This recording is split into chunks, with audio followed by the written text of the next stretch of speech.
think the story of Mike Oldfield is probably one of the most extraordinary sagas in all of rock music. I first met him when he was about 16. At the time, I was running a discount mail order record shop, and Mike was trying to get some interest in a tape of some music he'd put together. I knew him only as a top-class guitarist who'd been on the road with musicians like Kevin Ayers, but apparently he'd been trying to persuade someone to believe in his musical ideas for years.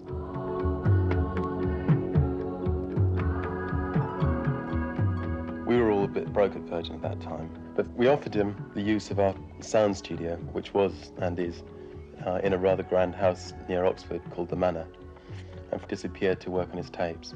12 months later, we took the tapes to Ommadawn, which is a terrible big international music sales conference in the south of France, in the hope of getting things off the ground. Fairly predictably, we could get no interest. One record company said it was a load of self-indulgent rubbish, and they definitely wouldn't be interested. Another record company said that if they slapped a few vocals on it, they would give us $20,000. And we said that we weren't that desperate. And in any case, we came back to England having got no interest from outside England at all. Anything I can do is muck up his sound. Eventually, we decided there was nothing for it but to release the record ourselves, which we did, giving it the number B2001. And then we thought that to launch the record, we would organise a concert of the music. But there was just one problem. On the record, there are some 40 to 50 instruments. Mike had played nearly all of these himself.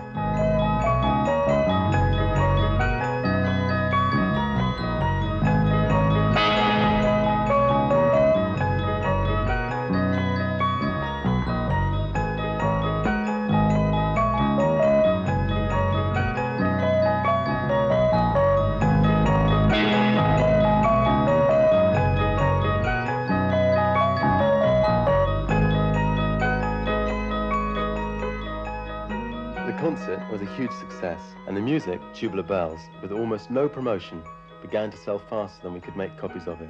In fact, the sales were staggering. In England, it went straight into the charts, where it's been ever since. During the first 6 months alone, I don't know, his album sold about, it will have sold about 5 million albums by the end of the year, worldwide. And in England alone, a million albums.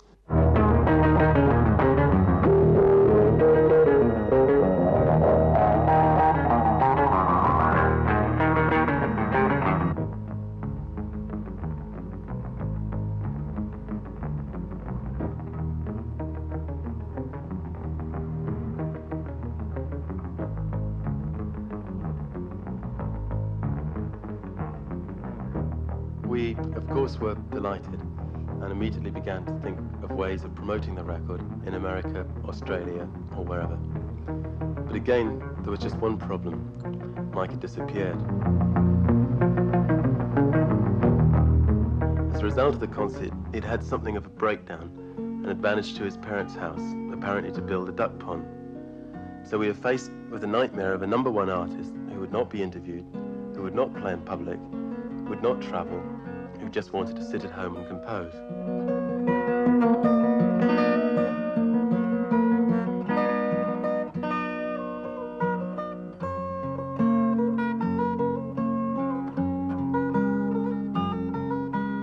I've no idea where he gets his musical ideas from, although he learned a lot from a composer he met with Kevin Ayers, called David Bedford, who gave him records of Delius and Vaughan Williams. All this music is constructed with infinite care. He records each tiny segment himself on a multi-track tape recorder. On Tubular Bells, for instance, he overdubbed, that is, re-recorded, some 10,000 little sections. And on Ommadawn, his third piece, he overdubbed so many times that he completely wore out the tape, as well as himself, and had to start again.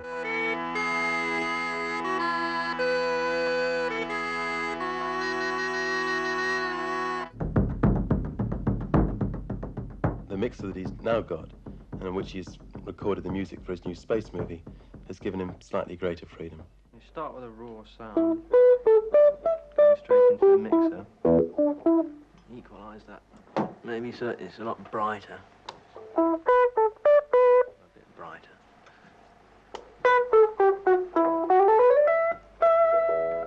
Have some repeat echo on it.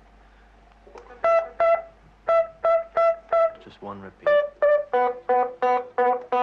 Speed that one up. And alter the volume of the repeat. So the volume of the repeat's louder than the first note.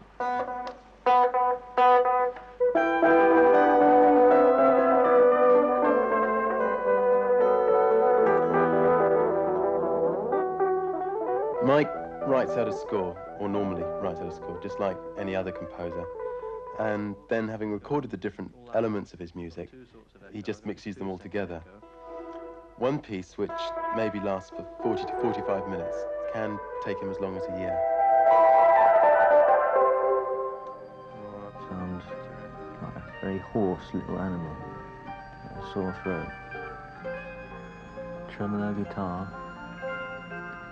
There's organ tune, there's a bass, synthesizer bass guitar going boom, boom, boom, boom, boom. And there's a gong blast there, gong, sleigh bells and bell tree. Mandolin starts here, but it got rubbed off. He works more or less entirely on his own, in isolation and in peace. Next thing that happens, all this lot starts, timpani, loads of synthesizers, a rattle, claves, and 3 electric guitars, and synthesizers, 6 of them all going at different times. There's that bit. There should be a dock rattle. I think that got rubbed off too. And yet he has managed to achieve great success in a medium which everyone seems still to think depends on things like oversell and packaging and product and promotion. Much of it does, of course. Most of popular music is like that. The medium really is the message. Could be a gong here playing Bosch. No, it's not there either.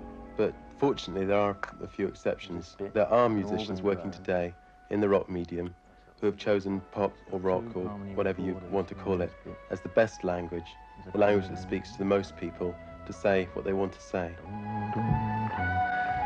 Sustain guitar is a double speed guitar, recorded half speed so that when it's speeded up it's really very And these high. are doing so without compromising their musical standards, without getting involved in all those things which everyone expects as so-called pop stars. With Mike, for instance, I mean, he very rarely rings up and, says, how's sales going? In fact, I've never known him ring me up and ask me how sales are going, or,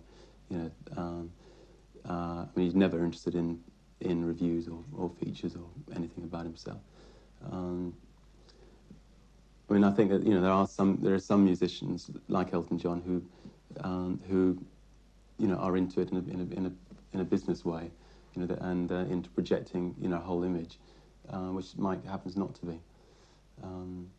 He's also, like myself, he's not a particularly articulate speaker, and he knows what he's good at, and he knows what he's not good at, and he feels that he hasn't got a lot to say verbally. He feels he has got a lot to say musically.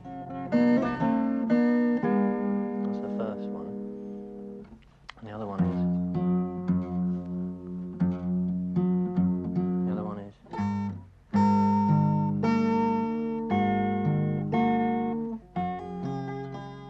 their music may not be, as yet, that sophisticated, but it's an important beginning. Anyway, I believe that a composer such as Mike Oldfield is among the best hopes we have for contemporary popular music.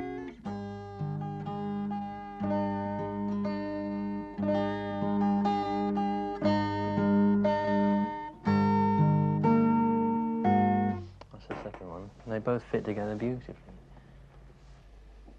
What about it didn't you like? What, the pop business? Yeah. Well, I mean, it's a bit silly, isn't it? I think it is.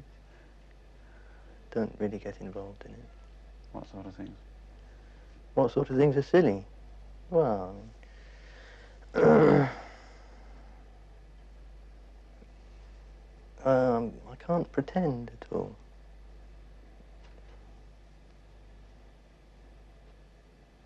Unless I'm very drunk, then I don't pretend. I just make an exhibition of myself.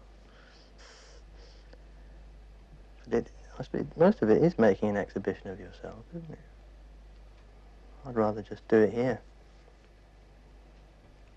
I think these young men have done more to harm our youth than any young people that have come around during the last generation, or during the last several generations, because people have followed their lifestyle, the way they dress, the way they look, which has made a sloppy, dirty-looking generation, and I think we're beginning to move out of that.